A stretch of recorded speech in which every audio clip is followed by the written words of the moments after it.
7. Further cuts in real wages as they cut public spending and allow the multinationals and big business to employ lower paid workers from other countries, whilst the costs of everything you need to survive on goes up. Microsoft has now been charged with making use of people at slave labour rates in China. A company, KYE Systems, that manufactures mice and other products for Microsoft, is paying its workers as little as 38p, that's 38 English pence per hour, to work shifts from 7:45 a.m. in the morning to 10:55 p.m. at night. It's criminal. 8. Further additional losses to the value of assets you have worked for a lifetime to accrue due to Labour's failure to join the Euro in 2001, as demonstrated in Section 29 of Part 2 of the British election 2010.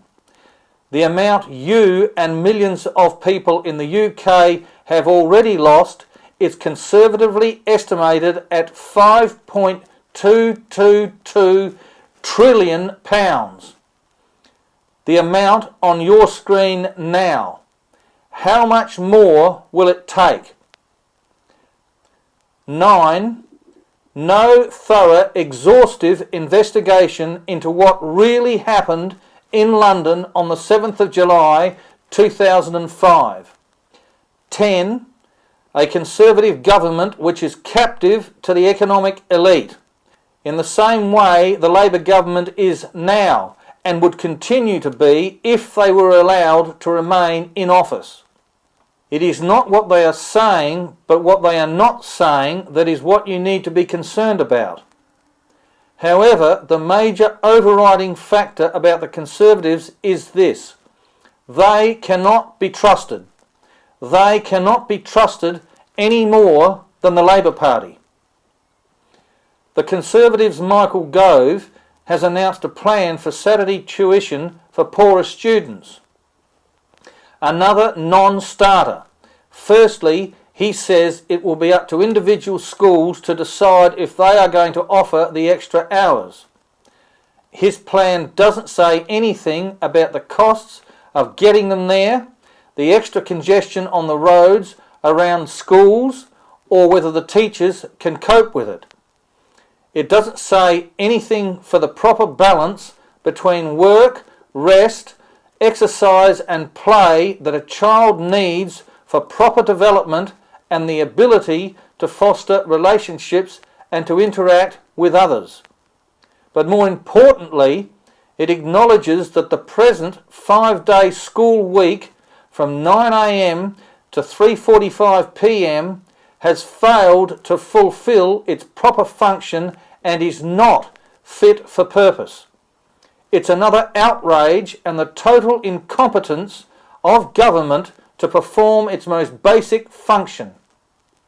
The Conservatives have made a big thing about Labour's intention to increase national insurance contributions, and they will scrap it. This, of course, is no reason whatsoever to vote Conservative.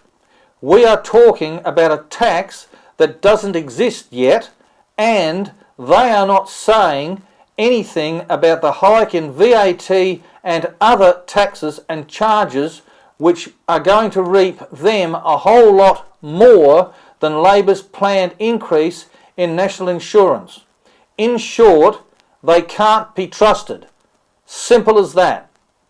The politicians, with their salaries, their perks and their shocking expenses claims, are completely insulated from the real-life despair and pain that ordinary people have to go through in coping to try and keep things together from day to day. Added to the effects of inflation, particularly with the increases in fuel prices, food prices and transport costs, all on top of a reduction in the level of real wages, is an absolute, complete and utter disaster from every perspective. The whole system is in almost complete and total free fall and collapse. People cannot cope any longer. The Tories are under the impression that they are the heirs apparent, that their accession to power is a foregone conclusion. Truth is, it's really the same old Tories who have just had a change of clothes for the occasion. Nothing whatsoever to indicate that they have a genuine concern for people and their well-being. Just insults to the intelligence of the British people by suggesting that because Samantha Cameron is having a baby, that has anything whatsoever to do with politics, or whether or not the Conservatives have the policies, ability or readiness to take charge of the affairs of government for the British people. We've heard nothing of curbing the power and influence of rapacious multinationals, or any remorse whatsoever for the crimes committed against the British people and the peoples of Iraq and Afghanistan by the Labour Party and its leaders. No remorse whatsoever for the complicity of Blair and the Labour government in 7/7. Forget conspiracy theories, forget all speculation. All that needs to happen regarding 7/7 is to ask the right questions. Did the authorities shoot and kill 2 or more individuals in the area around Canary Wharf on the morning of the 7th of July 2005? If they did, it means these individuals were not blown up on the tube trains. It means these individuals were not even on the trains. It means these individuals did not set off those bombs. So if they didn't do it, we have all been lied to and the whole thing was an inside job. And where is the CCTV footage of any of those individuals stepping onto any one of those 3 tube trains? Witnesses have testified that there were no Muslim individuals with backpacks on the trains. And where are those trains now? They need to be examined in minute detail. They better not have disappeared, because they represent material evidence in a major crime. And if anything has happened to those tube trains and the evidence is destroyed, figuratively speaking, this will be the final nail in the coffin of Tony Blair, Gordon Brown and the Labour Party.